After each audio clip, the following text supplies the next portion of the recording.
Toto je nový Superb. Moja najobľúbenejšia Škoda, ktorá sa mi tentokrát do rúk dostala v konfigu, ktorý pracovne volám manažérsky sen. Poprvé, pohľadí oko dizajnom.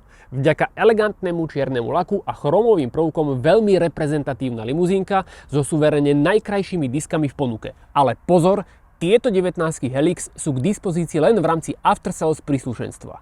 Po druhé, pohostí posádku pohodným. Ide o Laurin Clement, čiže naložený najvyšší stupeň výbavy, inými slovami, priestorovo nadštandardný interiér má koňakovo hnedé čaunenie, audio sústava Canton až 14 reproduktorov, klimatizácia 3 zóny, opierky hlavy, úpravu pre spanie a akustické okná tieniace roletky. No a po tretie, podlezie firemné CO2 limity. Je to totiž plug-in hybrid, ktorý v praxi dáva 100 km elektrický dojazd a navyše podporuje 50 kW DC nabíjanie, čiže jeho 25 kWh batériu dobíjam na 80% do 30 minút. Pod kapotou je tak nielen 1.5 TSI, ale aj elektromotor. Celkový výkon sústavy je 150 kW, 204 koní. Sily je dostatok, akurát putuje len na predné kolesá a DSG má stupňov len 6.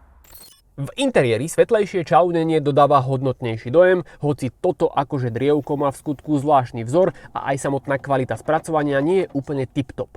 Práve celková pevnosť a robustnosť, či už interiérová alebo podvozková, sú slabinou. Dvojventilový adaptívny podvozok funguje mechanicky príkladne, cením aj jeho rozsiahlú škálovateľnosť, ibaže akusticky stále buchoce, čiže nerovnosti viac počuť ako cítiť. Nový Superb je však veľmi schopné auto, ktoré hodnotím veľmi kladne. Dôvody sa dozvieš na mojom YouTube, kde mám Laurin v TDIčku aj Sportline v TSIčku.